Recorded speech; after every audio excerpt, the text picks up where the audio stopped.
Good afternoon from Sacred Space at Titania's Realm. Today's readings are going to be a little bit freaking intense because I had a very bad night last night, but I wrote about it, I've posted it on Facebook, and I'm going to read it to you, my musings from this morning, and continue on with my readings of even date, the date being today the 2nd of January. No, sorry, that's not right. I've read that the American way. I was wondering why it looked back to front. Today being, oh darlings, I'm right off my head. Today being the 1st of February 2024. And the current time is 12:42 p.m. So, oh, thanks for that, Charlie. I've just been pooped on. Can't find the piggy, but it's there. Oh, don't yell at me. You're the one with a runny bum. Okay. So, with my sidekick of the shit kicker beside me, we're off like Goff. We're hitting the ground running. We're going to perform the readings of the Tanya and her slowly devolving world. But anyway, it is what it is, people. Today's title, now these are not recent titles. These are probably from a year or so back, because I can't update the titles and I can't update the year on my vocal media, which, if anyone knows me, knows I do not like incompetence or imperfection, so it's grinding my gears, but it is what it is. So here we have it. The year actually says 2023 because I can't update it, but we all know it's 2024, people. It's the year that the Tanya falls in love over and over again with herself, with her magical, wonderful friends and potential lovers, and we're going to live our life as fully and joyously as we can, given my health issues are not pleasant, but I'll explain to you momentarily. The title says, just need to draw a bit of breath, I'm a bit, from the sublime to the ridiculous, back to the sublime. It's not subliminal, but liminal. Time and space and heart wrangling with the Dybbuk again.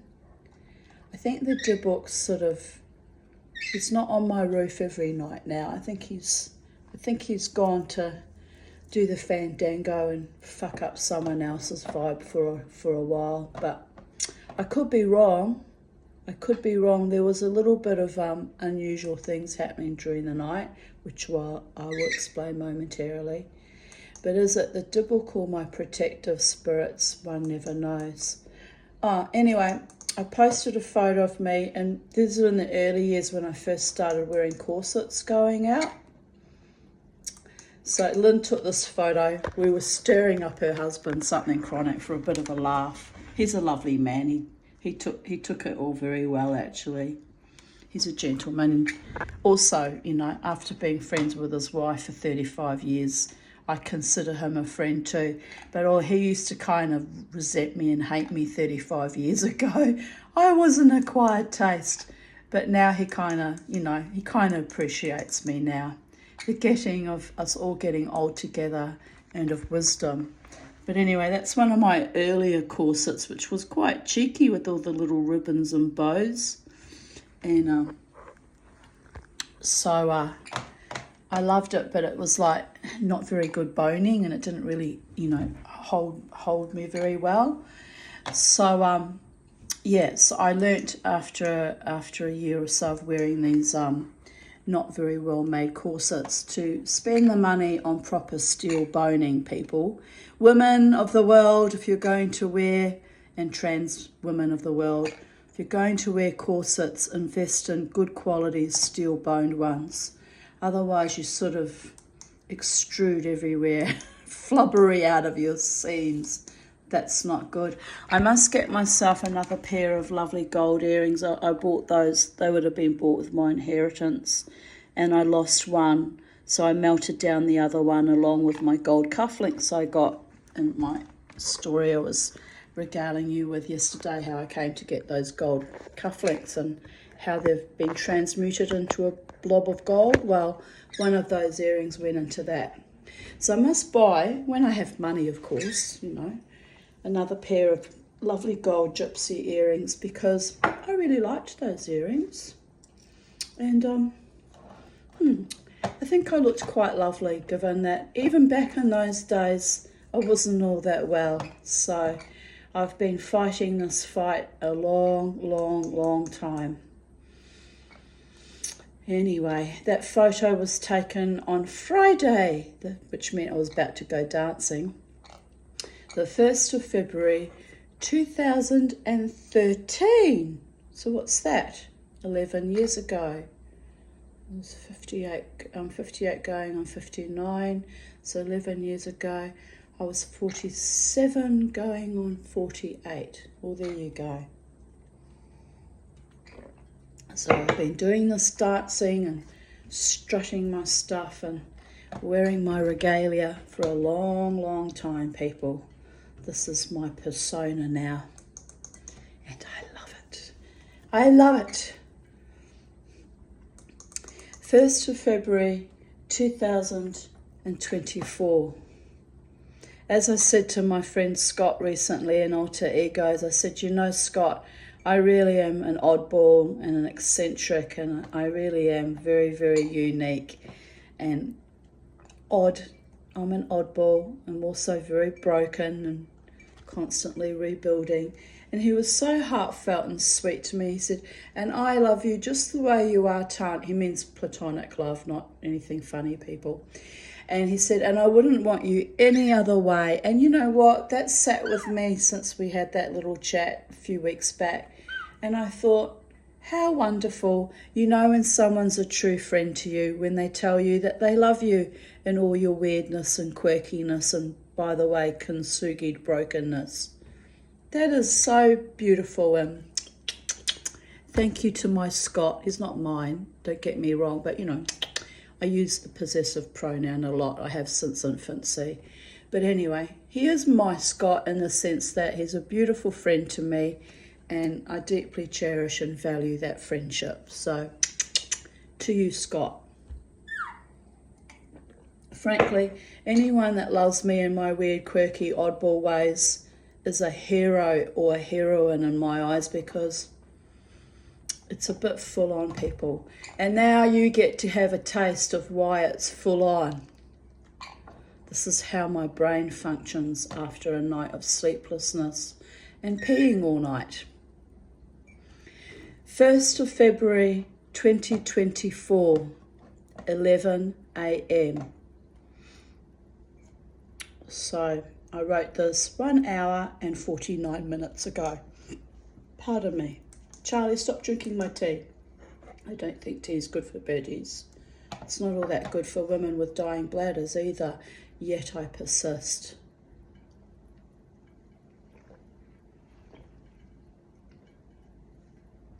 I'm also coming up with a little ulcer in my lip, and it's annoying. So, yes, Mama T is run down after last night's efforts. So I'm supposed to be in bed resting right now, but I wanted to make my video. I enjoy making my videos. Only a few people look at them, and you probably think, what is that strange woman doing now? She's surviving. She's surviving and hoping to thrive one day.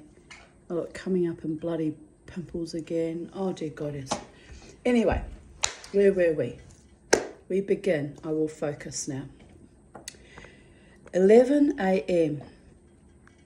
I had another very bad night with my bladder last night. Oh my God. Then at 3 a.m. I got fixated on the sound of my fish pond and worried I had left the hose on while cleaning it yesterday, because once a week I clean out rinse out the filters and, top it up. So I thought I'd left the hose and that the sound was water overflowing. It was just nervous system overload. Anyway. So I ran downstairs to discover my fish pond was fine, but I saw the interior light flicker on, then off in my car. I thought, oh, fairies. But then worried I might have a flat battery, so ran back upstairs to grab my car keys. I jumped in my car, switched off the interior light, then turned on the ignition. The motor grunted into action. I sat for a minute, turned it off, then on again. Car booted up. So that was miraculous that the battery hadn't been depleted.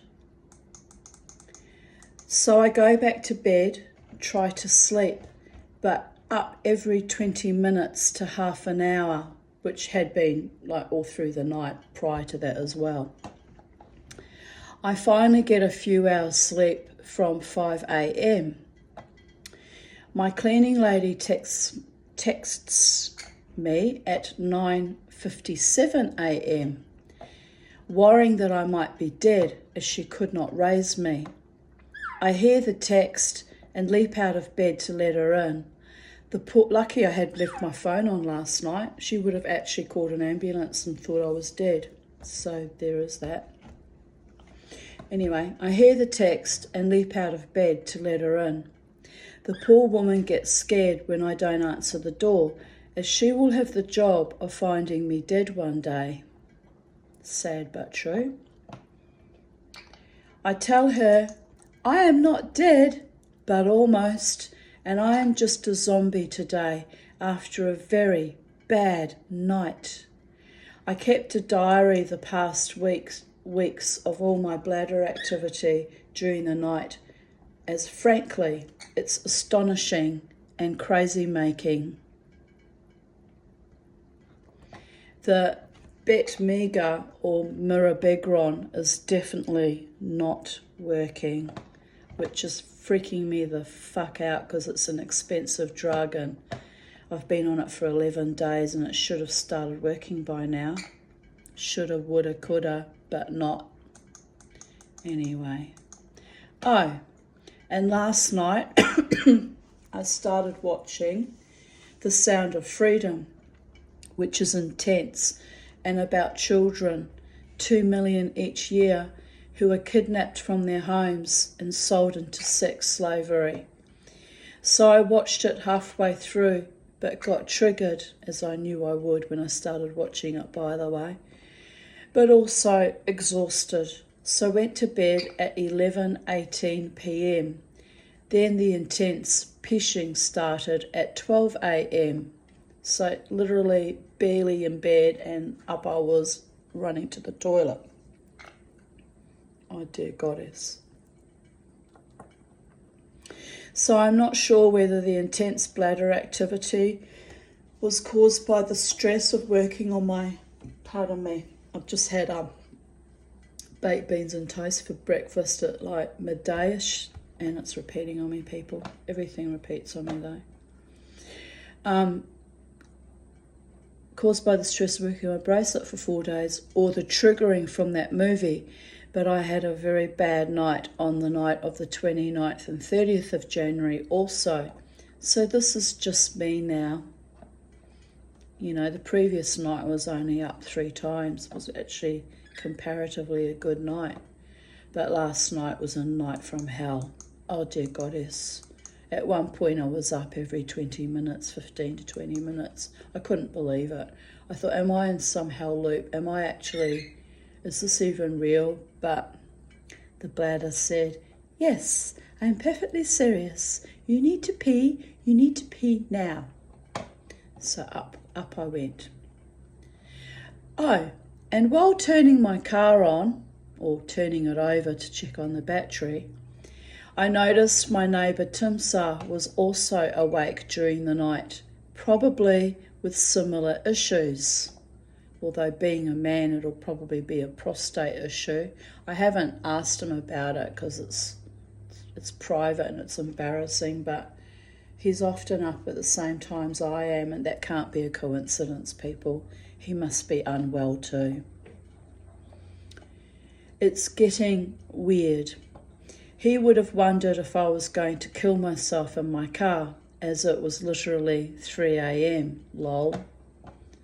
So no, Mama T is not suicidal, but psychic, as something made me go out to check. So all jokes aside, it probably really was the fairies saving me from needing to buy a new and expensive battery.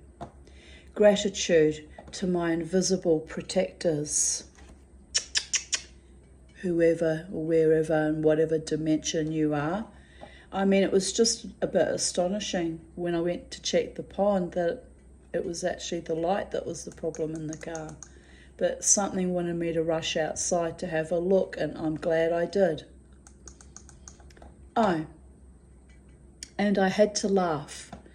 I tell Rati, that's my cleaning lady, how I think I'm dying because of my bladder. And she smiles her radiant smile and says, "No, it's your nervous system. You will be fine. It's just stress." I tell her that I've gone insane in my old age and fragility, wanting a life partner when I am in this ridiculous state with my bladder. Who would want a woman who is up peeing every 30 minutes on average? Only a weird-ass fetishist. Then I burst out laughing. Who craves a lover when they are scrambling in the shadowlands and tentatively teetering above the abyss of death? Me, that's who. It's completely nuts. Then I joked with Rati. We were talking about how the COVID years were both a blessing and a curse, and how my friends supported me so magnificently, but that I still need a patron like a famous Renaissance artist, as I have burnt out all my beautiful benefactors who fought to keep me alive all through the COVID epoch with their gifts of love, food, and even toilet paper and the air conditioner. That I have driven them all mad and into poverty. Rati smiles at me patiently. She really is a beautiful soul, my cleaning lady, Rati. I really adore her. I really adore you, Rati. I haven't said that to you today, but I'm telling you, if you watch my videos, you're getting it now.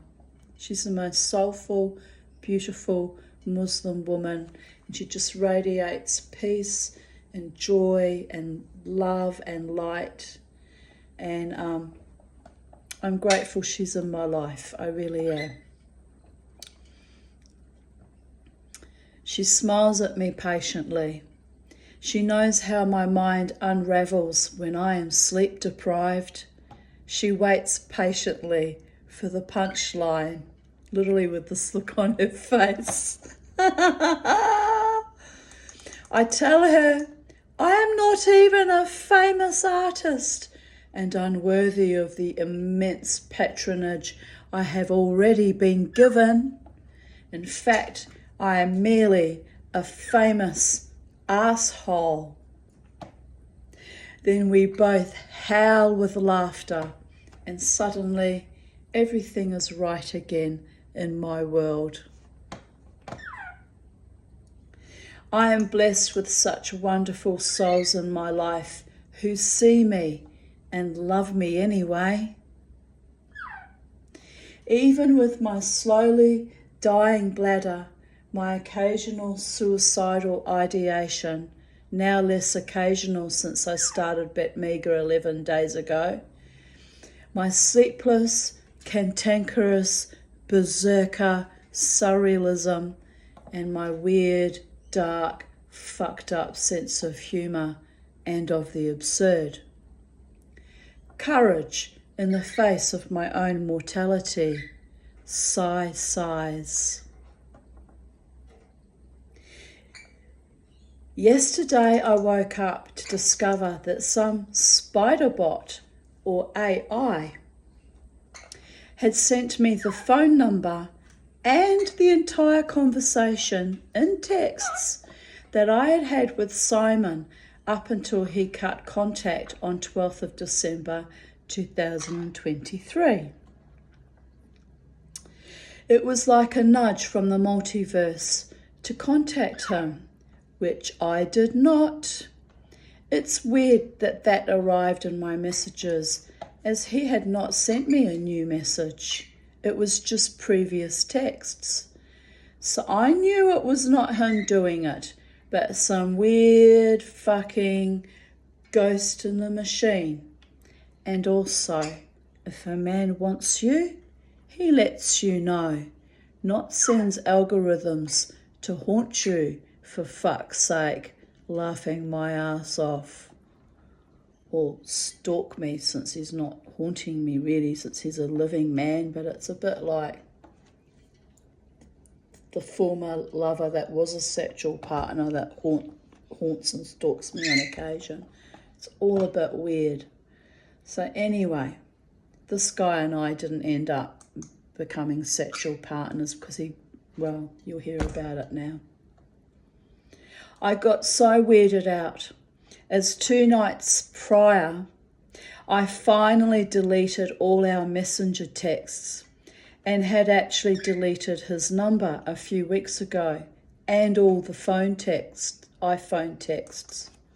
Well, they come through on my iPhone. I don't know what kind of phone he has.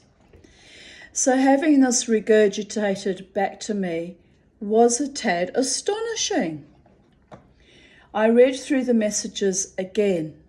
I thought maybe there's something important that I'm missing here that Spirit wants me to look at again, right?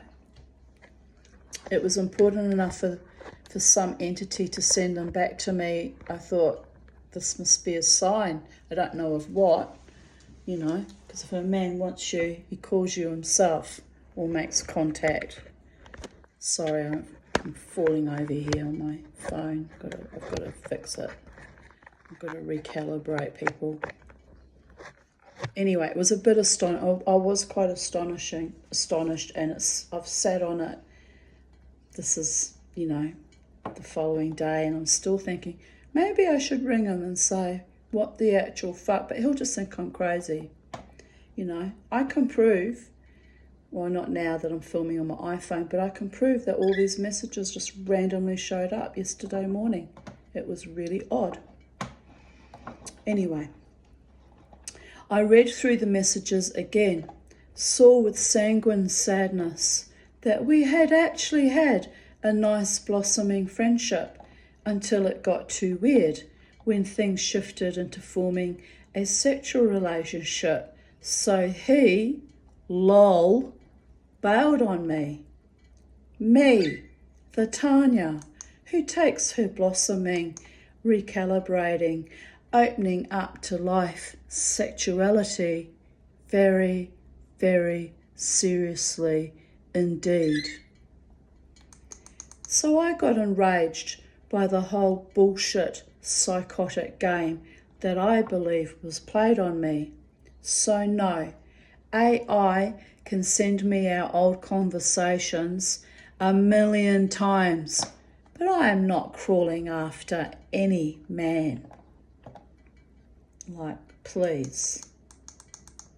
A man who dumps me right before Christmas, which, even though our friendship was new, I had explained to him that Christmas is a triggering time for me. So he dumps me before Christmas, before his own birthday as well. Like, talk about the king of sabotage. We didn't have to have sex, We could have just continued being friends. I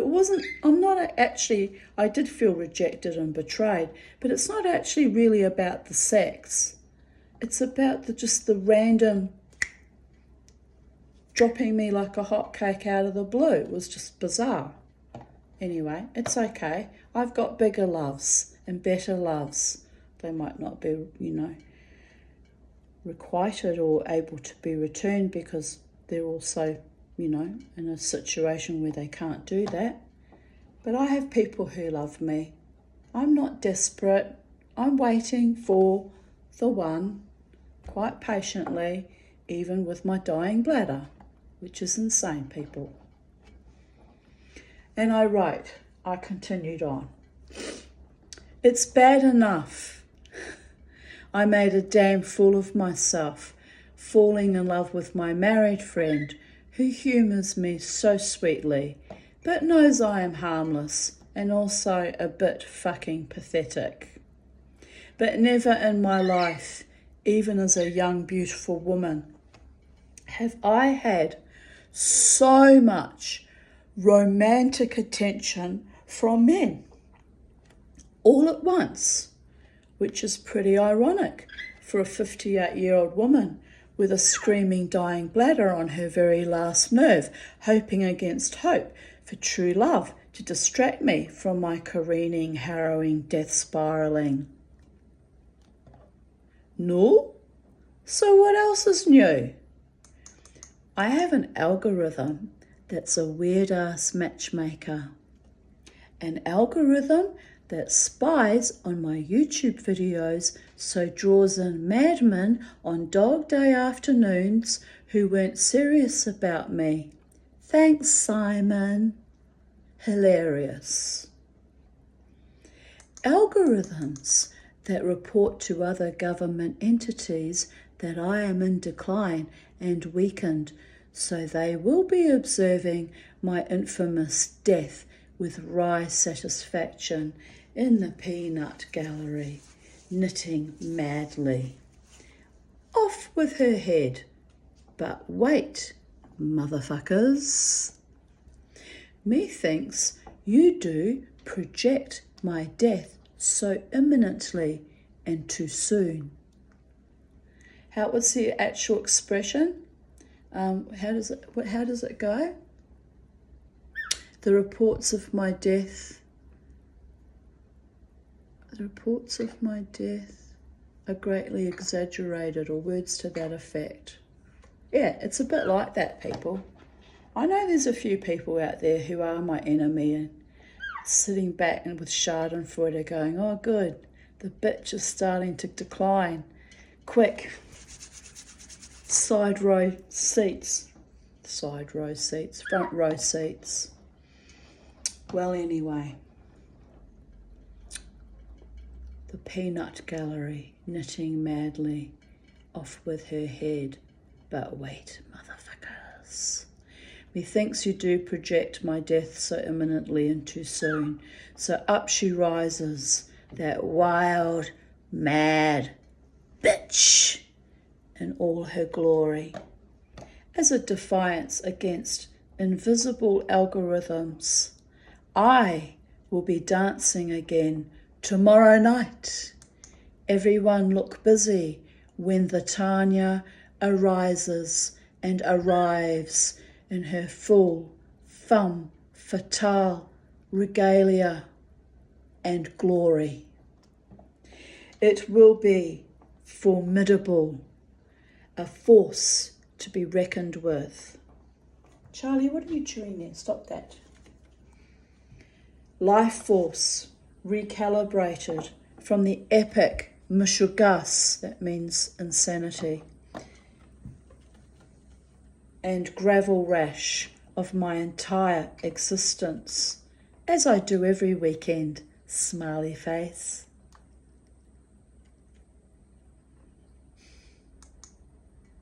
Which I don't think I'll be able to pull it together tomorrow night, given I've had hardly any sleep last night. But if I sleep okay tonight, then I'll be okay tomorrow night. I have to live my life day by day, incrementally, sometimes moment by moment, people. But it's always been this way since infancy. I've always struggled. So it's nothing new under the sun, babies. Love you all. Algorithms and angels, fairies, foes and friends, and my dearest, sweetest lovers, all unattainable. Feckless, foibled, fumbling, potential lovers. Life will go on, the dance will go on, and the music will be heard and resonated with, and the magic will happen. And I don't mean sex, by the way, when I refer to magic happening, although sex magic is a powerful, potent force too, but to have sex magic actually happen, you actually have to be engaged in sex with someone wonderful who is on your energetic page. That hasn't happened for a very long time, people.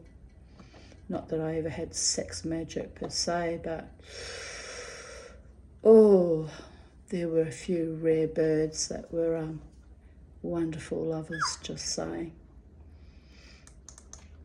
Out there in the other dimension somewhere, the Tanya, stop it, Charlie.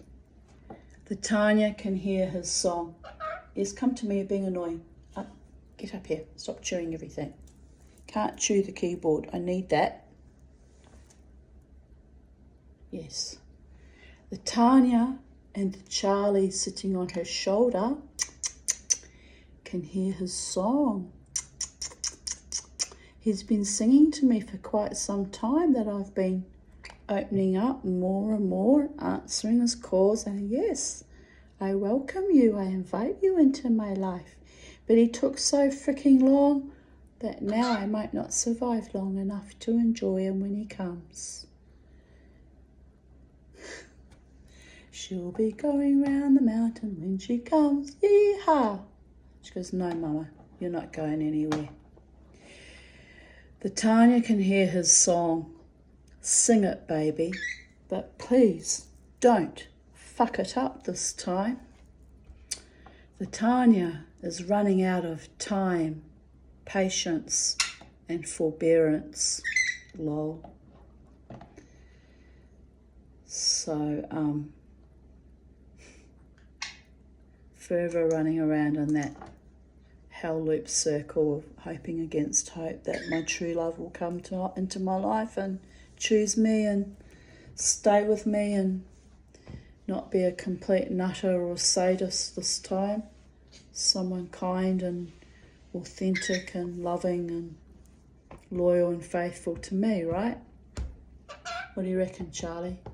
She goes, Mummy, they don't call you the psychedelic dreamer for nothing.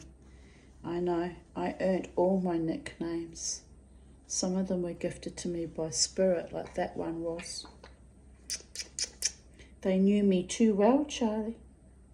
They knew me too well when they gifted me that name. They know I'm a dreamer in Technicolor. I love you. I do. I love you. 1st of February 2023. I've written a response here to an article posted by coffeeandcovid.com, prion shells, which was harrowing.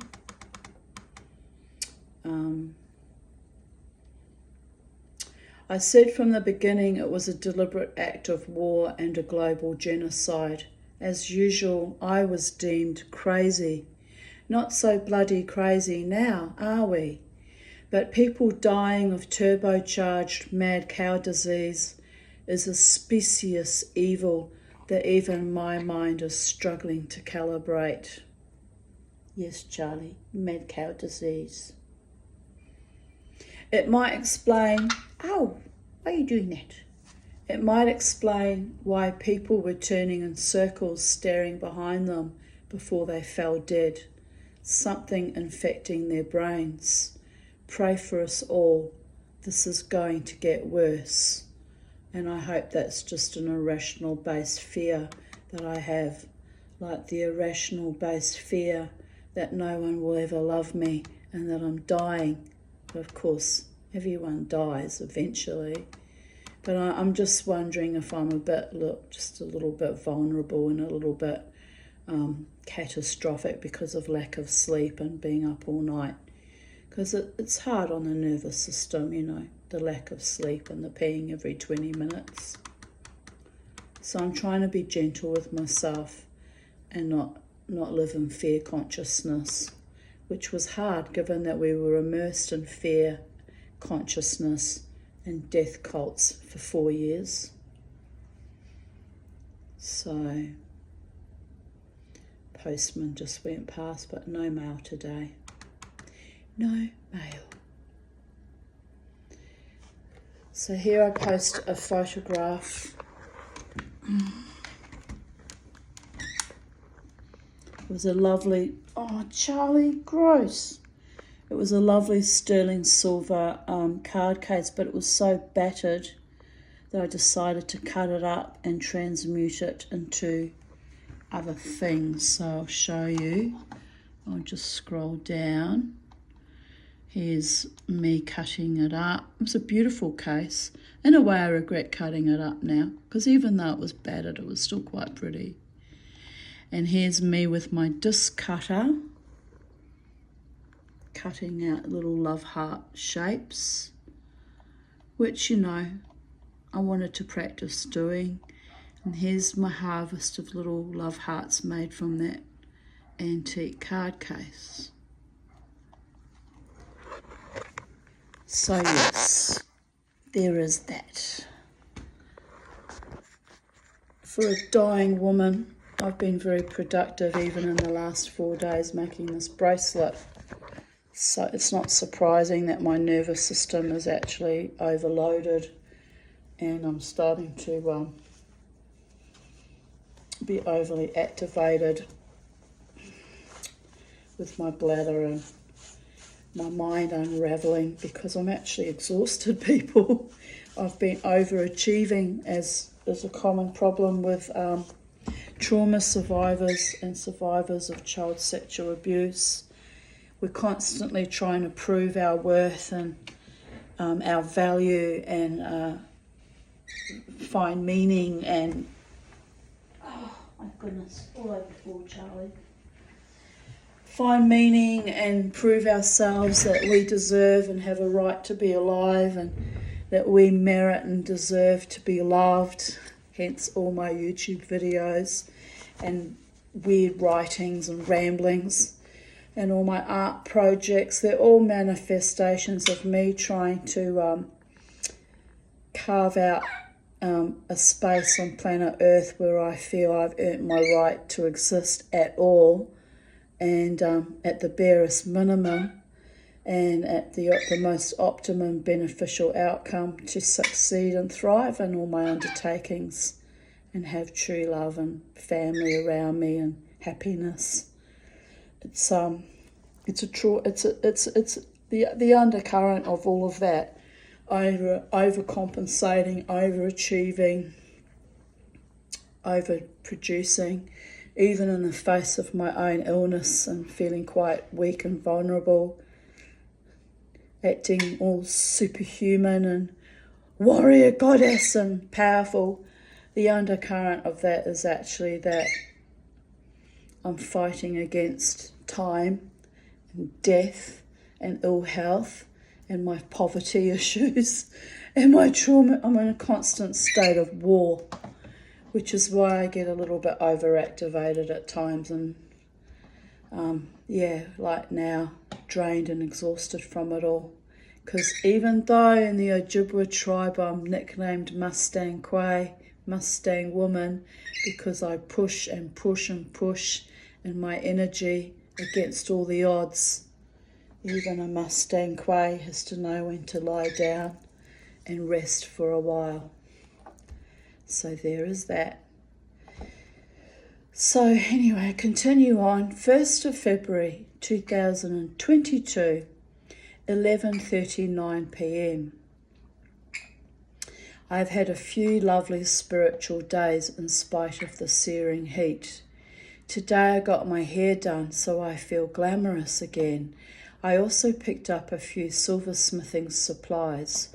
some wire and burnishes. Yesterday Crystal visited and we sat in the garden and chatted. A huge butterfly flew around Crystal's head and across into the frangipani tree. Then later it flew across the garden. It was magnificent. Transformation, said Crystal sagely, and I nodded. She loved the moulds that I bought her as a Hanukkah gift that arrived a week ago. She's going to make jewellery from them. Did you pull out a feather, Charlie?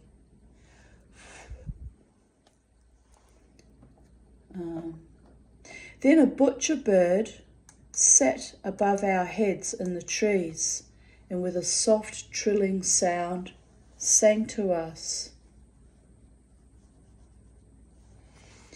We were both enchanted, so we whistled back, trying to match its melodies. It grew louder and more strident and kinder excited, but the beautiful bird was wary of Beauregard. So after a while, it flew into the tulip trees on the opposite side of my garden. I felt peaceful and blessed, although a tad heat exhausted. Love you. It was good to see my daughter, even though she could only stay an hour. This morning I worked on some old New Zealand threepences, a penny for your thoughts, by polishing them up as bright as the day they were minted.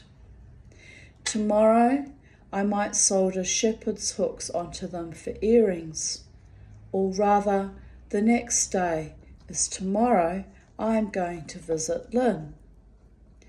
I visited Elsa and her son Peter this afternoon, and we were all three as silly as wheels with the mango madness, the extreme heat, and the ramped up energies of a storm that had blown through but was building again. As I write, I can still hear it rumbling in the distance.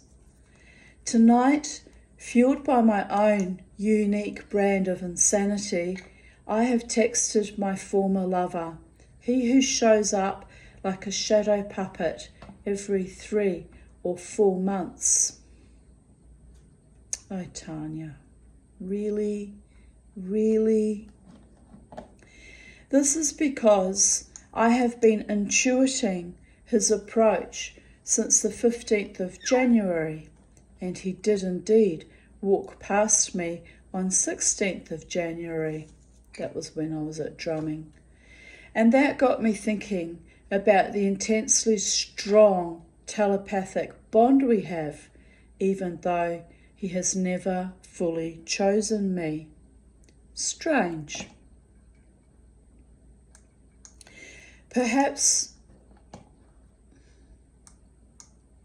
the storm and my self-actualization and my angels might remedy that breach or let it go at last. Strange turn of phrase. I got that from working at the police academy.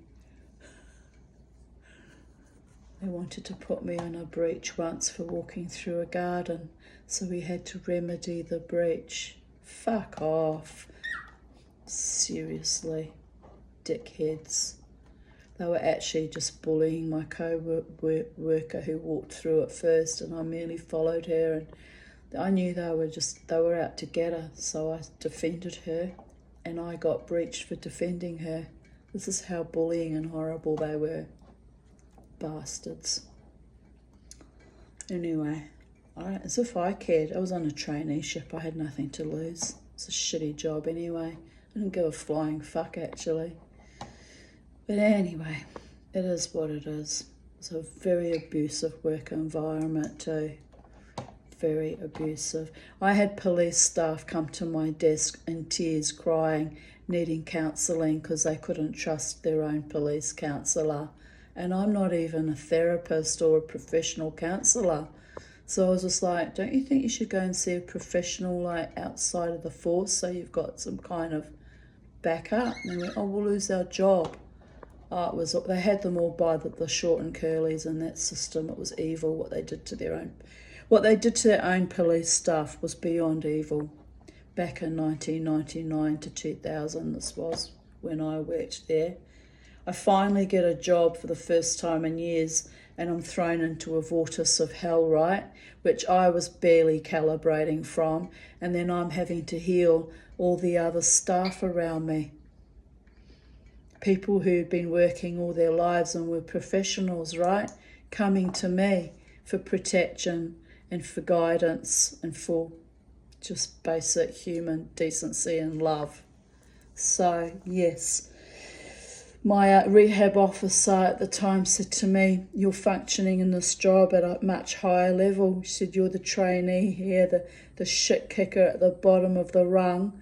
And she said, but you're functioning at my level, which is a PO4.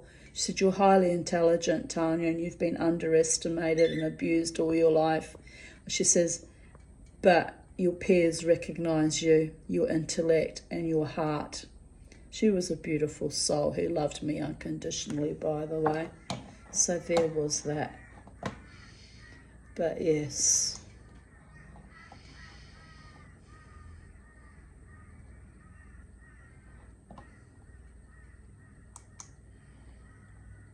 I'll repeat it again because I went on my little segue journey because my brain is flubbery today.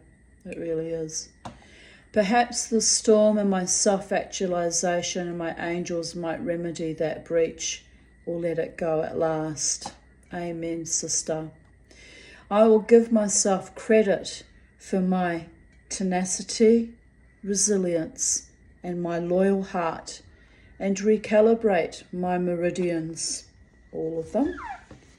Gird my loins, gild my already consugied heart, and carry on being awesome, fulsome, sweet, but non-compliant with bullshit in my customary intrinsic defiance and my strange, loveless life.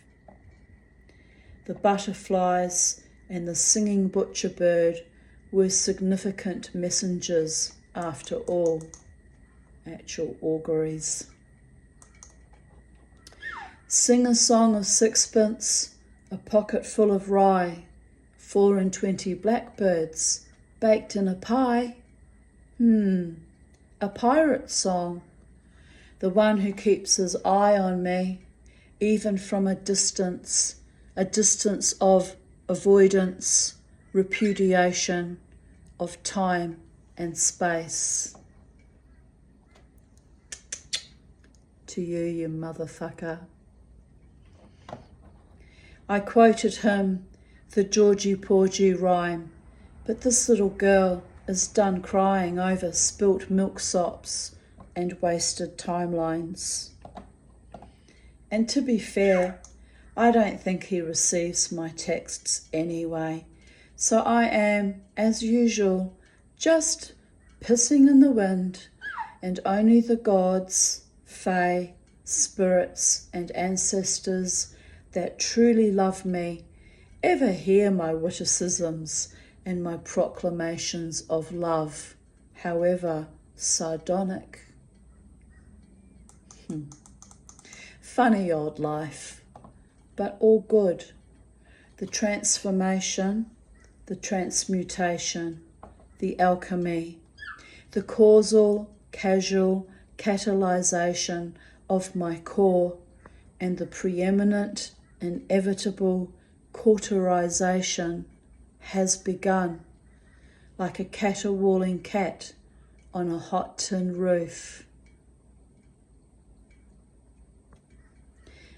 But I am fresh out of all three of my beautiful cats, so it must be the Dybbuk.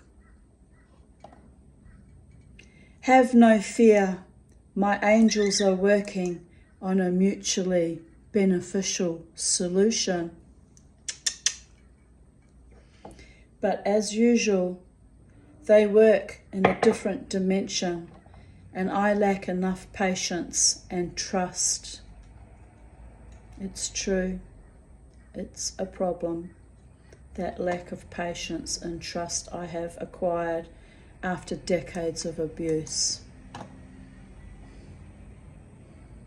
My human need to subsume from ground zero and climb back up that Jacob's ladder and dance in the rain on my tin roof and maybe shuck off that dibbock for eternity. I hear he is a very fine dancer, the lambada, but I never learned the steps.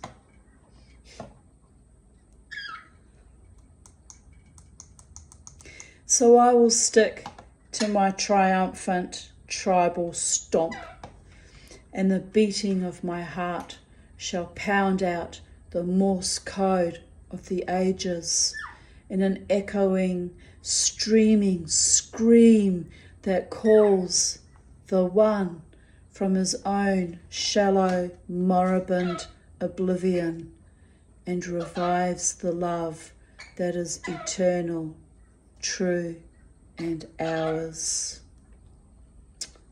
Rolls eyes, whatever. I will believe it when I see it. The proof is in the pudding. Pie, anyone? Well, we know how that ended up for the 4 and 20 blackbirds baked in a pie. Yes, off with their heads. What are you chewing on now, Charlie? 1st of February 2021, my angel face.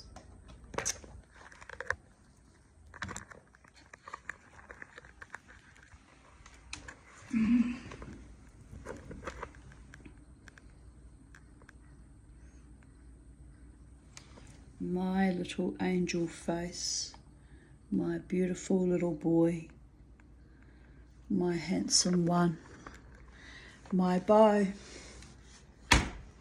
my beautiful bow.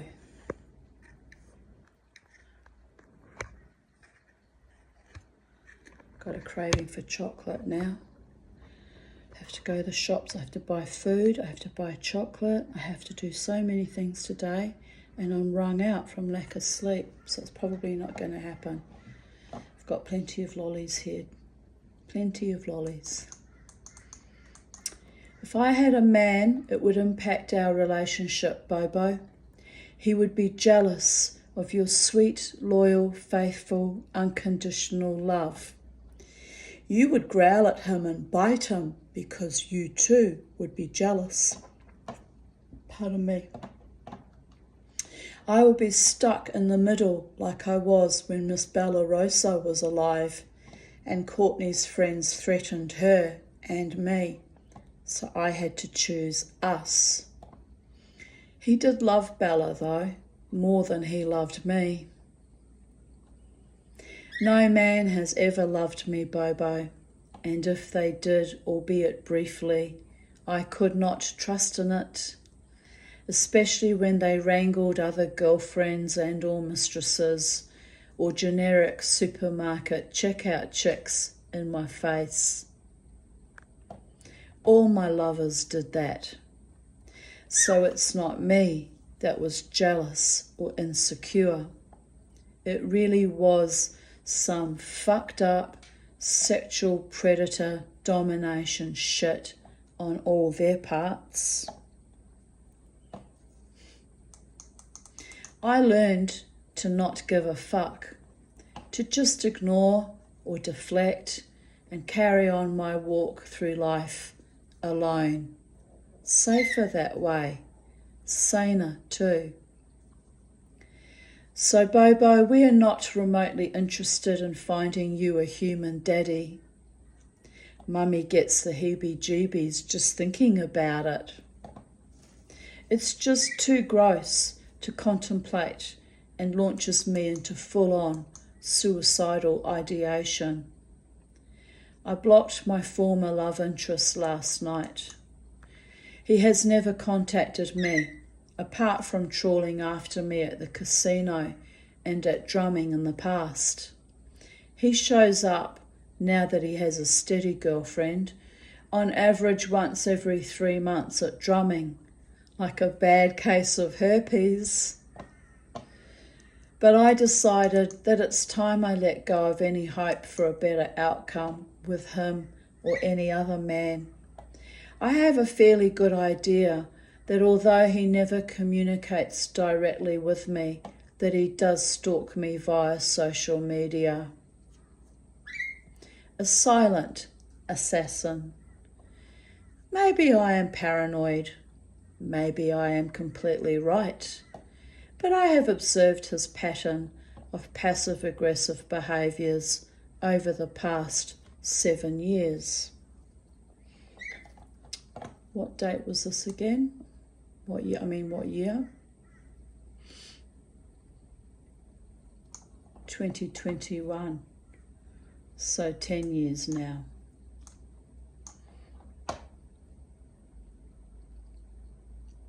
As I stated earlier, know thine enemy, well enough to know what kind of monster I have chosen to remain in love with against all reason and logic, so I can finally detach. The detachment has not come easy, but that is all on me. I could have possibly allowed a new lover into my life by now, but I could not bear the thought of yet another slow boiling dance of intimacy, or yet another love affair predicated on conquest by conflict. Yuck. So look at me with your big brown eyes, my most ardent of loves. Your love is authentic, even if you do sneeze right in my face, or bare your teeth in your slow snarling growl. Grumpy boy, Beauregard, but lovable, like your equally berserker Mama T. What is going to become of us? I could defragment our lives, deconstruct, analyse until oblivion, but there is no real answer. One day my heart will take another flying leap, like a flying fish skirting the great oceanic depths I observed on the Fair Star as a child, escaping the turgid seas and taking to the air, then launching back into the ocean. Mama T stuck like the hanged man between heaven and hell, breathing the rarefied air of a freedom she fought so long and hard for that it has cost her any hope of a normal, loving partnership with a fellow human. Warrior goddesses are not born, but cast by ironic fate and outrageous fortunes. Soiled and despoiled, seared and sealed, then reconstructed into something strange, yet oddly beautiful. Unloved, unprotected, except by her own psyche. Gentle in her persuasive pushing herself out into the world like a thorn guarding the rose, flagrant and fragrant and at times vagrant and yet never vacant, as she blew life back into herself after the last death exposure and must overcompensate after all the commensurate traumas of past betrayals.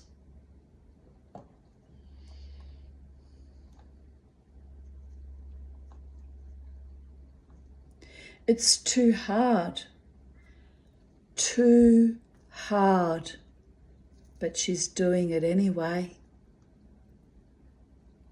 In her secret garden, her sacred space, trying not to go off her face in some horrid little psychosis which she is holding back on the event horizon. Where the fuck is my CBD oil? Don't really need it, as I have discovered that doing this life raw and ragged without soft landings has wrought some astonishing spiritual superpowers and forced me to explore more of my creativity and, yes, own my shit. So, Beauregard, Bobo, my beau, my dearest, I am holding on for you, for Charlie, for socks, and nothing else matters. There is great beauty still in the world. I had a lovely cuddle with Darth yesterday also. He is a wonderful dog. He senses my hunger. Wise old dog. He actually came to comfort me, that old boy, that old dog, when Dave appeared. That little, he was a little Highland Terrier, I think. He passed on since then. But he would come in the drumming circle, and I'd be there with Bobo, and he'd come and he just randomly would cuddle into me, comfort me when surrounded by that ex-lover and whatever harlot he was bringing to stalk me with at that point in time. It's funny how animals pick up on your distress even though you're carefully containing it and hiding it to the best of your abilities. You can fool humans, but you can't fool a dog. They see your pain and your love, and they honour it. Still in 2021, Jared found a photo of my house from the 1960s. This is what my house used to look like. Pretty much still does, except it's a different fence now.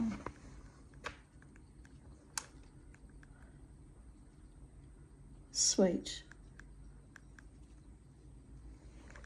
This house was, it's a post-war cottage would have been built by an ex-serviceman coming back from World War II.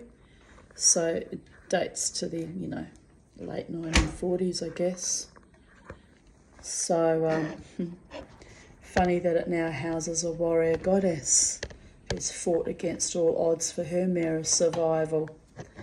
So the gods knew what they were doing when they brought me to sacred space, to this house and land, because it resonates with my energy and my spirit. And I was destined to live here. I was actually brought to this house. We were cruising around the streets, just having a look at the area, myself and my two daughters, in my little 121 Shades hatchback. And we saw this actual house had a big tender sign on it.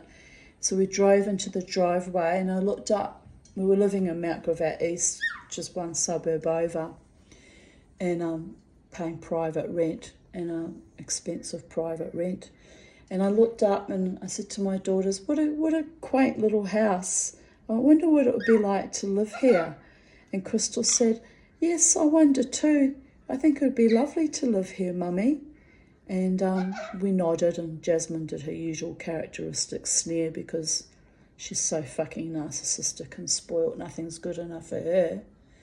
So anyway, we sat here for a while and looked up at the house and looked at it, and I just had this sense of destiny. It was really odd.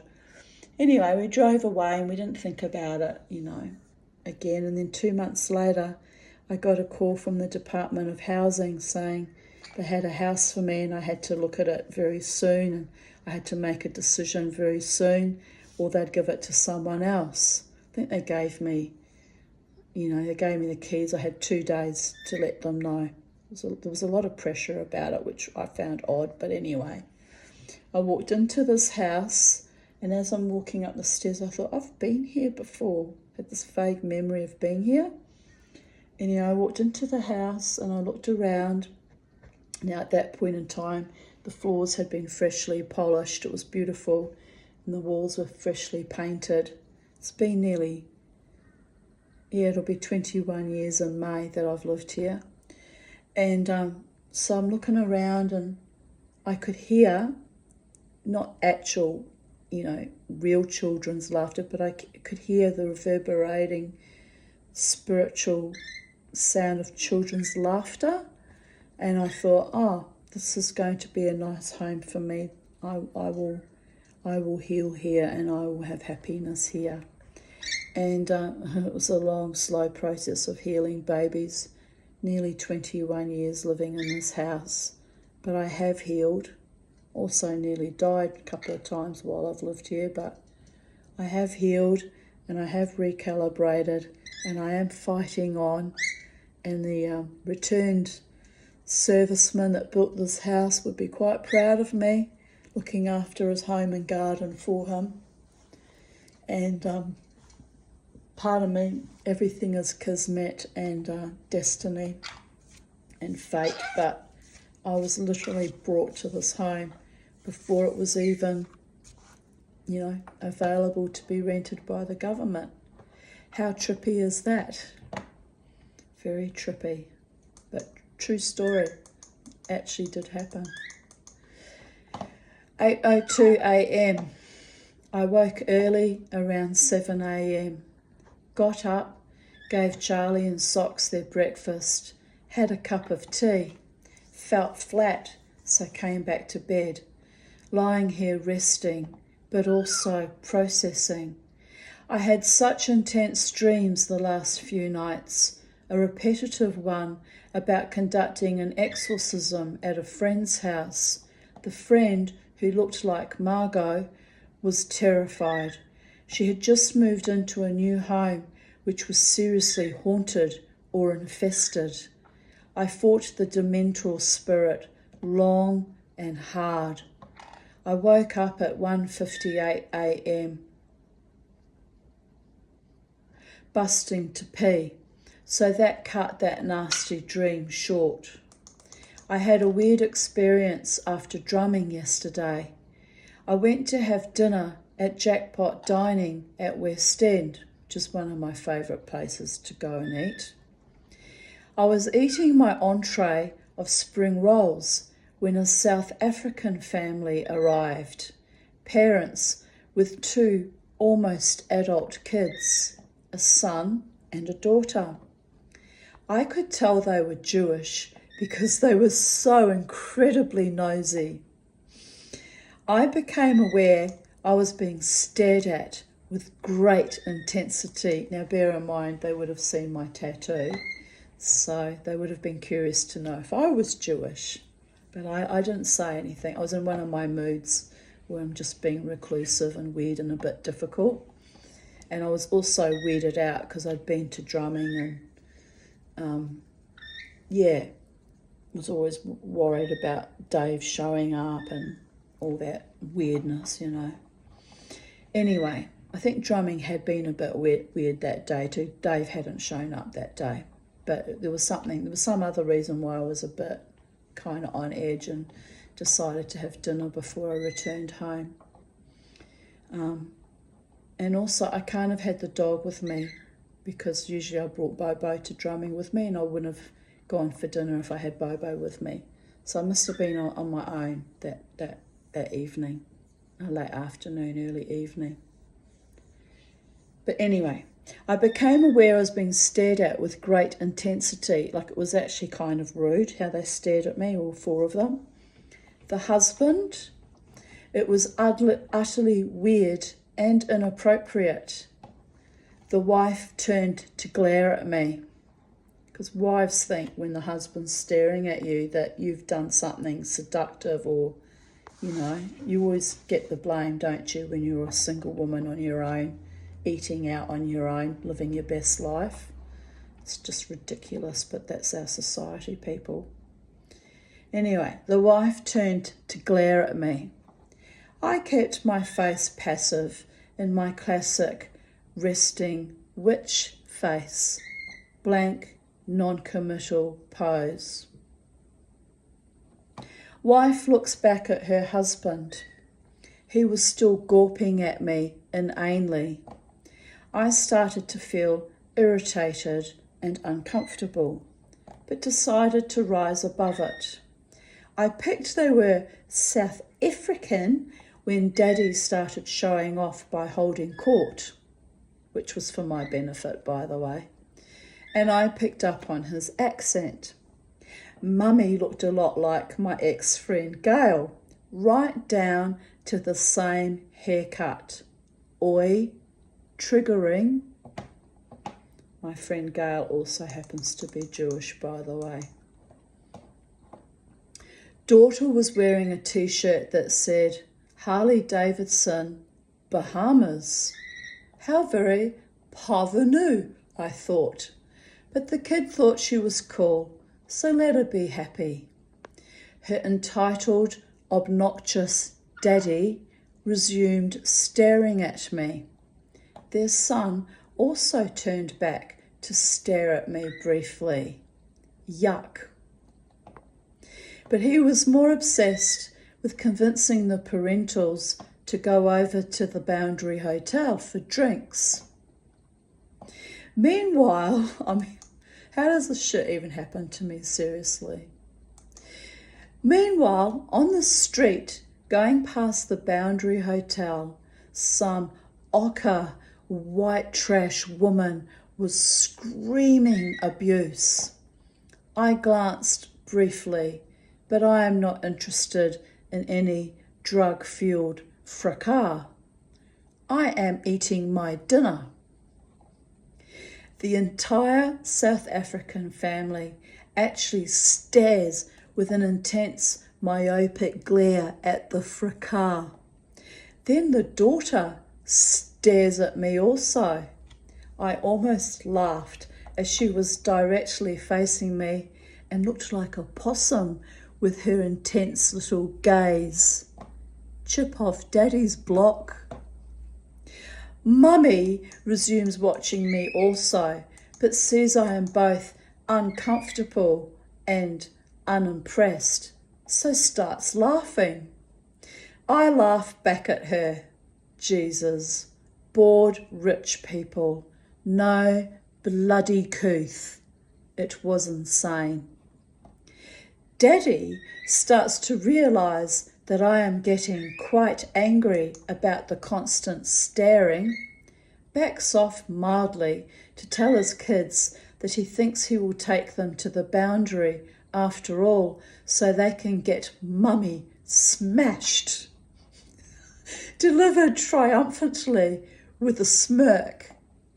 Mummy sycophantically squeals with delight. I quietly smirk. If I was married to that man, I would be drunk 24/7. Son stands up triumphantly. It was his idea to go to the pub. He has a wet patch on the back of his trousers the size of a bread plate. How that happened, no one knows. He looks like a nice kid though. Maybe nicest one in that family. They get up and shuffle off to the pub. As they pass behind me on the street, I feel a deep sense of depression or despair, possibly Mummy. However, I found them so obnoxious, but by now interesting, that I briefly consider following them to quietly observe them more, revenge for all their possum staring. I could do with a drink too. But no, I continue eating. 4 very steroided up, thug-type men come to sit near me. One looks mean and part Māori. I observe He has a very nice, expensive haircut, lots of tattoos, but his mode of speech sounds like he might be handicapped or drugged out of his skull, and upon seeing me starts talking loudly and masterfully to his friends. It's the boobs, isn't it? It's because of the boobs. It was weird that day. I don't know what the fuck that was, but it was a very weird day. I get the feeling they are bikies. He acts like a VP, Vice President, or Sergeant at Arms. Also takes to staring at me. Jesus, I think I should just get takeaway in the future. He gets up to go to the toilet, and when he comes out, spends a very long time washing his hands. I try not to laugh. He probably has OCD. He finally sits back down and resumes holding court. One of his friends plays rap music on his headphones, loud enough for me to hear it from my table. I take my time eating my Hokkien noodles and beef strips, shoveling delicious but big, thick noodles into my mouth with chopsticks must have looked fascinating to my stalkers. No wonder I felt self-conscious. Between the Jewish wannabe bikie family and the actual bikie family, I am having all sorts of trips down memory lane. Funny, but awkward. I finally finish my meal, and without waiting to digest it the merest scrap, I stand up, pushing my chair. As I turn to walk past the four bikies, I sense a sort of frenetic shuffling. VP dude must have signalled that I was leaving, so the thug nearest to me turns his head and blatantly stares right up into my face. They made it hard for me to exit by planting a hire scooter right where I could have easily exited, so I have to walk around their table and past them. So I stared down into his big, thick face, schoolmarmishly, like I'm about to spank him, which by this stage is actually a tempting option, but the lads were just so damn keen on getting as close to me as possible and actually were quite well behaved.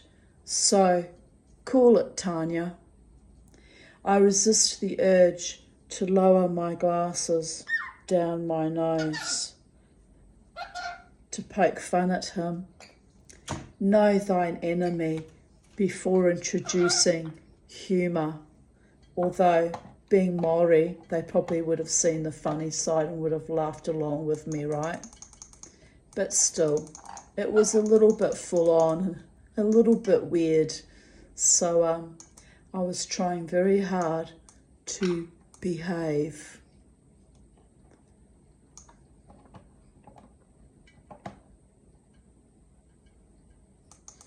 He looks up into my face with the schoolboyish expression of awe closely approximating grace.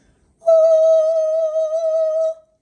There is a brief moment that he looks like he wants to leap up and kiss me. Sweet, really, but odd. Cool as a cucumber, without looking at Alpha Dude or the other two at the table, I swerve stolidly around them and calmly and slowly, as I was winding them up a little bit, babies, very fucking slowly walk out of the restaurant. Outside and free of the epic antisocial weirdness, I walk more quickly to my car, get in, breathe, safe for now. It was a very intense, peak emotional experience. Eating dinner is not meant to be this fraught. I realise when I get home that I am now completely socially isolated and that I am actually starting to hate being out in public. I had a nice afternoon at drumming, however. So I'm wrong, it can't have been too weird at drumming that day. The weirdness at drumming must have been another day. But anyway, whatever happens, happens, people.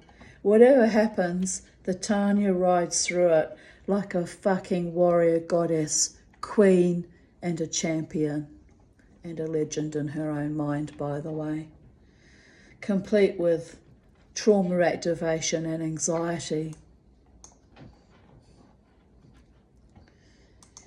1st of February 2018. I saw my GP. She diagnosed bursitis in my left hip, which was flared up by walking uphill to the lighthouse at Byron Bay. Also, nerve pain. So she prescribed Lyrica and an anti-inflammatory Mobic for short-term use only.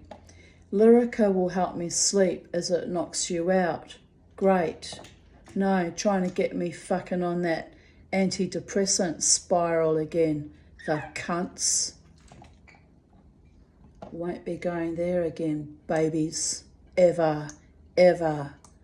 I had to fight to get my mind back, and even though it's a bit squidgy, it's my mind now, not Big Pharma's mind. You don't own me, Big Pharma biatches. Well, they do now. They've got me on this bloody bladder drug that's not exactly working. So they do literally own my bladder.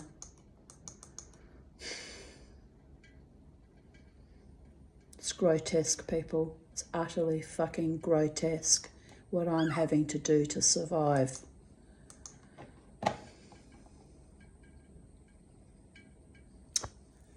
Breathe, Tanya.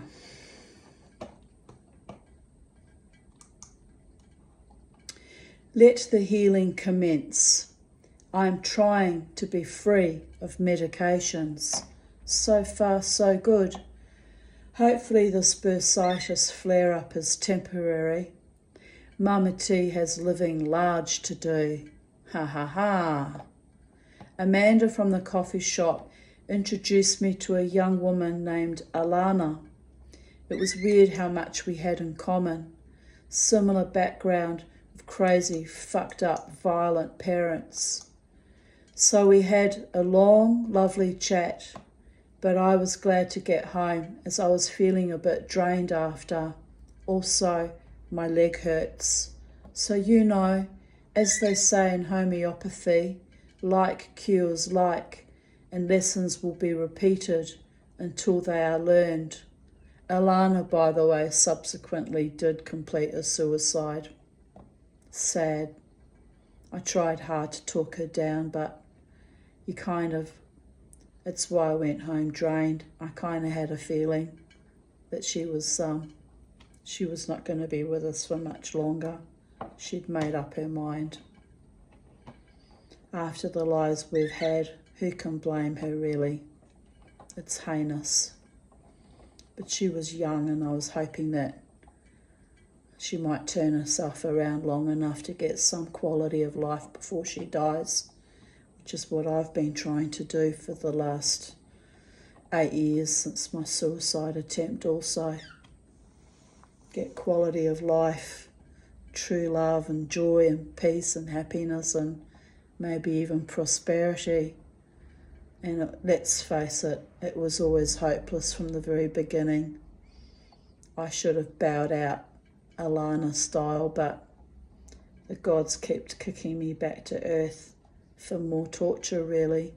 It is really a form of torture, having to rely on medication just to fucking try and manage your bladder.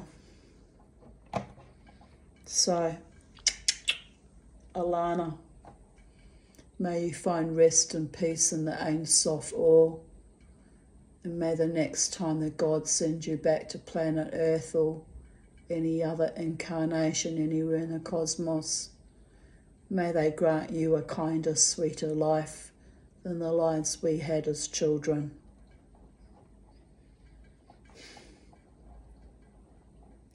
Time to rest and pray for a better, safer, saner life. You know where, don't know when or how, but I must keep manifesting and hope I get there before I'm too old and decrepit to enjoy it. Here we are, old and decrepit. Wow, I'm not that old. 59. It's ancient given the life I was gifted, but it's still relatively young if I had a smooth and easy ride through life. There's still hope for me yet. I'm surrounded by men who absolutely adore me in recent months, out of left field, out of the blue. So it's a sign. It's a sign that my true love is coming, and that will bring me peace and happiness and joy, maybe, if he's not an asshole like the ones I brought into my life in the past. Jesus. That's my fear, people, and that's why I'm blocked, by the way. That fear is a major block, and it's not an irrational fear. It comes from the initial wounding as a child, by the way. But never in my life have I seen so many men light up for me as if I was a celebrity or a femme fatale sex symbol or a warrior goddess. Never have I seen so many look at me with such awe and affection and sweetness. It's been delightful, also been a tad alarming because I'm not accustomed to that much attention en masse. We're talking 4 or 5 men on a regular basis, right? But it's delightful, but not one of them has chosen me for their partner, so it's also not completely real either. I'm well aware of that too. And my mouse has done a little flippity gibbet and flown all over the place. Where are we? Back here. 1st of February 2015. What are you doing, Miss Charlie? You being a good girl? You're so good. Mummy's got to go out and buy you some fruit today. I'm too tired though. You've got a nectarine, which you won't eat. I know you won't eat it. What am I doing? Where's my life going? Anyway, I need to continue because I need to go and have a rest when I finish this. I'm very wary today. Understandably so. 1st of February 2015, 6:08 p.m, major earache. I will have to give in and go to a doctor on Tuesday when I get paid, or find a bulk billing one tomorrow. The past few weeks have been a cascade of trauma events. The last bullshit from Lana is taking its toll. I will report her stalking to the police tomorrow. She has to be stopped. I played her voice messages to Gail, who advises me to go to the police with it. Her behaviour last week at the casino and again this Friday night is an escalation of hostilities against me. The woman is delusional and dangerous. Unfortunately, she is not acting alone either. Bastards. 5:15 a.m. I have let the chooks out, but Penny and me are back in bed for more psychedelic dreaming, sleeping and snuggling.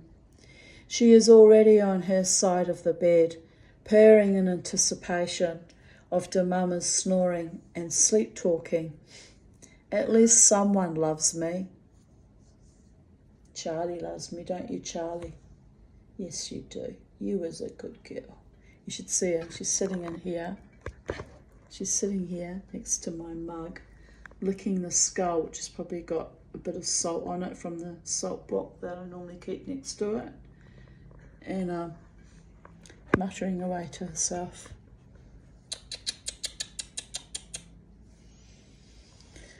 At least someone loves me. True, true, true, true. 2:51 a.m. Home safe after another night of dancing with Karen and Kim and Tisha. Have to roll my eyes on that one. We rocked the Casbah. It was before they all went toxic, by the way. I drank water and free lemonade from the drink machines all night. Staying sober means you notice way too much weird shit, but I just laugh it off. Staying sober meant I could mosh out with Mission X, who are awesome and play hard rock. To you, Abby Sky. Makes up for me being discriminated by Irish Murphys who banned me without a good reason. I miss the bands that play there, but I won't be missing the giant axe they slammed into my back, the motherfuckers, laughing my ass off. One day they might realise they made a terrible mistake, but I'll have moved on by then. 1st of February 2014. Tonight's mishigas, meltdowns, opportunism and general craziness. Not me. Sitting watching Ted to de-stress while we await the impending prospect of more dancing tonight. If we get there, we'll be there. If we ever get there, la la la la la. Ha ha ha ha. I was being very oblique and vague. But I was actually, this is a funny story. So I had this friend who also happened to be Jewish from Irish Murphys. I won't name her, just in case she watches my videos or reads my writings, right? But she was batshit fucking crazy, right? But I was very fond of her. I've got a kind of a thing for crazy people, I guess, because I was raised by crazy people. So it probably feels like home to me, right? The chaos and the disorder and the acting out and the destructiveness and the viciousness and the sadism and the spiralling out of control. It's all I fucking ever knew. But anyway, she's a very nice woman, but she was quite unwell, I realised, at this point in time. We'd been out looking around Indooroopilly shopping centre together. She kept getting phone calls from some guy that we also knew from Irish Murphys. And I won't name him too. But yeah, we were all kind of friends because we danced together in that scene for a long time. Well, I danced there for 2.5 years. So anyway, so we're walking around, her and I, having this day out together, which was one of our first outings together outside of being in the pub scene, right? Which was very nice because, as I say, I'd like my friendships to be, more than superficial drinking and dancing, in that environment. Real friendships should happen outside of that sphere, right? So I thought at the time. So we're having this lovely outing together, and she and I got on very well. Actually, we used to bounce off each other emotionally, like the similar trauma background with our Jewishness and our abusive backgrounds. She had actually, as a younger woman, worked as a stripper. So she was unusual and eccentric and wild and a little bit immoral, if the truth be known. So anyway, we're getting these phone calls from this guy. She's getting very excited. She says, can we go and see him? I said, what, you want me to drive all the way over to his place, which was out at Wynnum somewhere, or Murray, somewhere like that. She said, yeah, let's go. I said, hang on, why do I have to be part of this? And she says, oh, well, we're out together and we'll go and see him and we'll hang out and then we'll go dancing again tonight. So that seemed reasonable. Anyway, so we get there to his place because he's terribly excited. I'd been set up just to be the fucking chauffeur and the facilitator. And they go into the bedroom to fuck. Which, okay, we're all adults here. So the guy sits me down and says, just wait for us, we won't be long. And puts me in front of the TV, and the movie Ted was playing on the TV, and the Ted is about a teddy bear who's always fucking, right? So I'm not stoned or anything, I'm completely sober and not on any,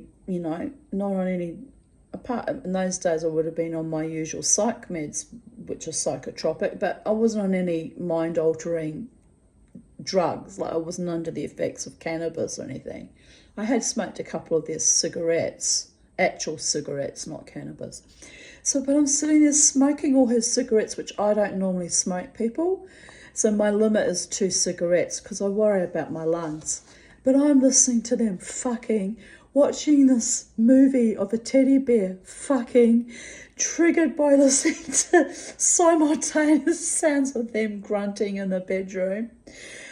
Watching a teddy bear, and I smoked about 6 of his cigarettes. When she came out, I went, oh yeah, sorry, I got so stressed off smoking all your cigarettes. And he had a great sense of humour. He looked at me and went, he goes, oh, that would have been awkward, Tanya. I'm sorry, it's a bit like when you have to listen to mummy and daddy fucking when you're a kid. And I just looked at him and went, but here's the weird thing. Why did I sit there? Why didn't I just fuck off, get in my car and go somewhere else and then come back? Like, why did I sit through all that? It was odd. But I guess I was just like waiting, like the loyal friend I am, for my friends to finish fucking so we could go dancing, which we did do after. So anyway, she was crazy. She was so crazy. There's more to that story than just that, but it gets really gross and fucking embarrassing and weird. So I won't rehash that for YouTube. It's not necessary. But that's about then that I realised she was actually a bit disturbed, like not well. This lass, not well at all. But anyway, so because I'm full trauma activated by all of this, even though they were nice enough people, but they just were amoral. So he says, I said, are we still going dancing? And they said, yeah. I said, well, we need to go back to my place. I want to get dressed, in something else for going to Irish Murphy's. So I did. I brought them back to my place and they waited and I put on my sexiest. I remember I was acting out. I put on this really fucking sexy, it's almost like lingerie corset that you would normally wear just as lingerie, whereas my other corsets are not exactly lingerie, they're more boned and armoured and they're naughty but nice. But this thing is row, baby. Doesn't fit me now, thank God, so I haven't made a disgrace of myself in that again. I was a bit slimmer in 2014 from all the dancing. I used to dance nearly 5 nights a week.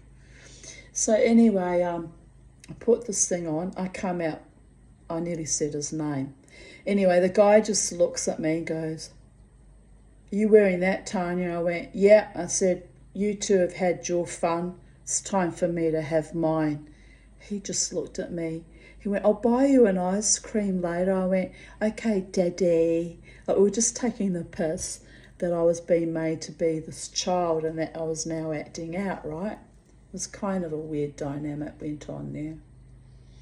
Anyway, what happened was I went out with this very sexy corset and a lovely skirt and boots, and I had a wild old time.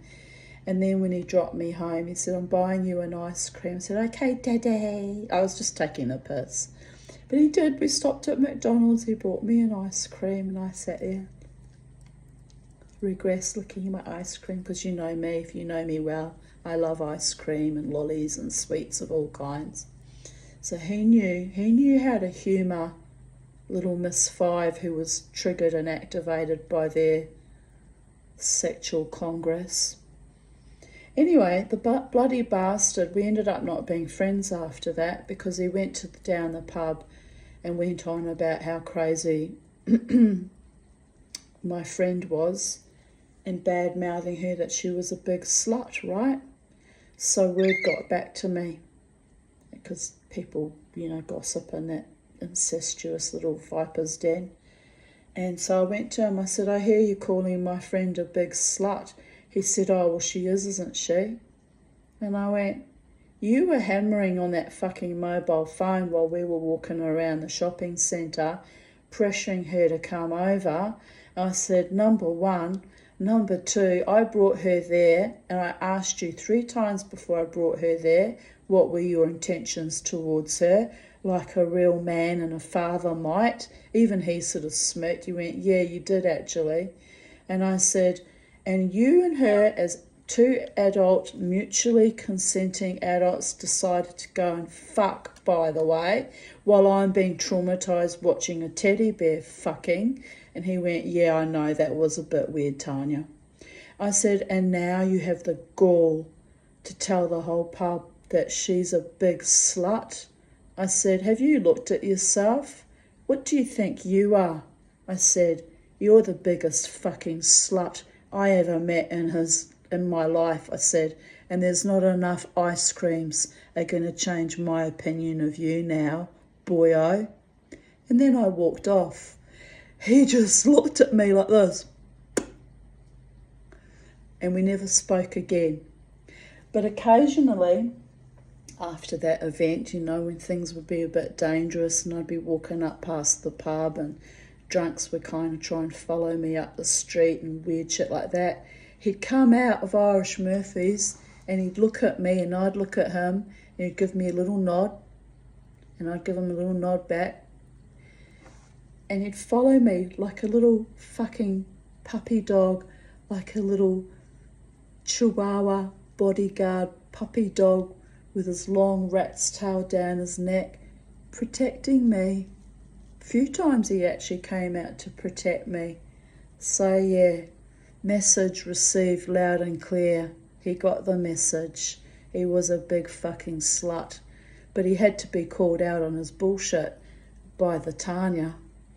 And anyway, that was a very weird friendship I had with that couple, however briefly. Very fucking weird.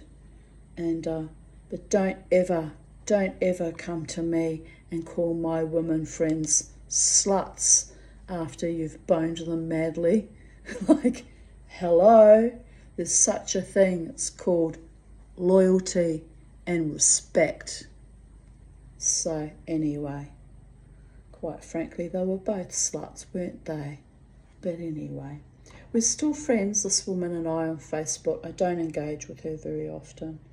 And, because she's full on. She's full fucking on, man. But there were a few other weird things that went on with her. But look, as I said, when you're raised by crazy and crazy is all you know, you get to speak the language of crazy very, very fucking fluently. That's all I have to say about that. But don't ever come to me, tell me one of my friends is a slut, even if I think they are one. Have a bit of fucking couth. He hunted her down like a wild dog the whole time we were out shopping. Who's that car? That's weird. It looked a bit like my friend Jared's car, but his car's burnt out, the motor, and the air filter fell off. We think it's sabotage, and it burnt out his motor, so now he has to buy a new car. So I freaked out because that was the same colour and make as Jared's car. I thought, how did he get that going again? Anyway. So where were we? If we get there, we'll be there if we ever get there. So I would have been writing that while I was listening to them fuck, right? Trying to ground myself. Watching Ted to de-stress. Oh dear, I can never watch that movie again. It was horrible. People thought it was a comedy. For me, it was like watching a fucking horror movie. I did not find one thing in that movie funny. Maybe context is everything, by the way. And you know, I burnt my teddy bear in 2020 that was gifted to me by a pedophile. So there was that kind of level of sordidness too, that the sight of watching a teddy bear fucking was just too much for my trauma issues, I'm afraid. My feet still hurt, so perhaps a night off from cavorting won't be a total disappointment. Meanwhile, I am intrigued by flirty backbreakers and non-committal heartbreakers, laughing my ass off. In the words of Alice of Wonderland, curious and curiouser, this too shall pass. Some handsome young guy jumped on my back last night. Fortunately, I was wearing my awesome new purple Doc Martens. So I staggered a bit under his weight, the shit, then ran forward and turned and deposited him back on the stage without collapsing. So much for my mojo. They either want to fuck me or fight me, laughing my ass off. He left with some other woman who had been writhing all over him on the dance floor. I just laughed. People are really insane at 3 a.m. Best value of the night. I was sober by then, but I am lucky he didn't injure my weak back. I am wide awake after only 4 hours sleep, buzzing. Bloody neighbours using heavy machinery woke me up. When will their renovations ever end? It took about 8 years, people. My feet hurt like Hades today, but hey, you get that. The lady I mentioned, because I don't want to say her name, is staying with me for the weekend. I might get up and make pancakes for breakfast. Yum. She actually stayed a week and I had trouble getting rid of her. I had to ring her boyfriend or her ex-boyfriend or whatever the fuck he was and say, can you come and get her? She's driving me batshit crazy. Like, I didn't mind having her for a weekend or a few days, but she just won't leave. He was good about it. He came and got her. So yes, I liked her and we got on well, but a week was too much for my nervous system. Awesome night out. I actually got really drunk for once and danced wildly all night with her and the creature. I had a great time. The creature being, you know who the creature is. Oh dear goddess. When you hang out in wild Irish pubs, you're not exactly getting high caliber friends, darlings. Just saying.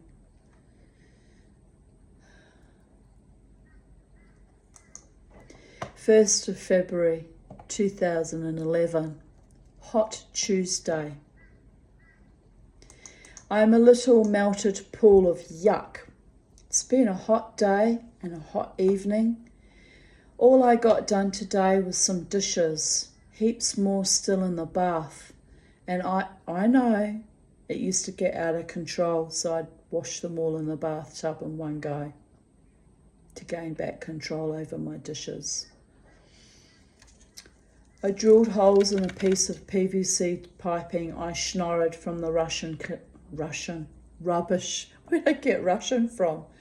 I schnorred from the rubbish collection day, so it can sit in the middle of my compost heap and help aerate it. Also, it will give a place for the worms to hide during the heat of the day. I also got a complete worm farm. I've priced worms at Bunnings, way too expensive, but can get them at Capalaba Produce for $30. Only problem is I'm broke until next Tuesday, so we'll have to wait until then, or possibly another fortnight, as I have bills to pay on Tuesday. Ugh. So frustrating when you are busting to do something, but a small amount of money is short. Oh well, story of my life. At least I shopped around and found cheaper worms. It will be amazing to have my own compost worm farm happily munching through my leftovers, giving me worm tea and castings as fertiliser for my garden. It takes 3 months for the worms to breed and get enough to strut their stuff, but it will be worth it. Miss Bellarosa is at the dog den being clipped and coiffed. She tried to escape when I first took her in, but she's much cooler and happier when I collect her. I need to take a minute to take a photo of her with my phone camera. She is unbelievably cute. They made her look like a lion, but this time they left most of her shoulders and lower chest furry, so it looks like an immense mane. God, I love my perfect Pomeranian. She is beautiful and unflackable in the face of so much human attention. She's a star. And on that note, we complete our readings of Eve and Date, and I hope you enjoyed some of my little anecdotes, some of my weird memories and processings, trauma processings. And yes, so it's goodbye from us at Titania's Realm, Sacred Space. Say goodbye to the people, Charlie. Say goodbye to the people. She's like, what are you doing? What are you doing, Mama T? We're going to go in the garden now and have some fresh air and sunshine. Yes, we are, 'cause I love you, and you need fresh air and sunshine. Be a real bird in the garden, away from all the technology. Should we go and talk to the fairies? Should make an offering for them for waking. Well, they didn't wake me up. I was awake anyway, peeing. But for giving me the urge to check on my fish pond, which saved my car battery.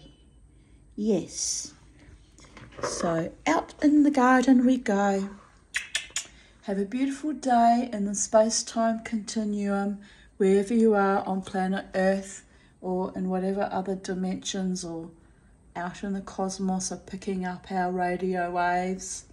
I've got a big imagination, people, but it's a big, big universe, and somewhere out there I fit.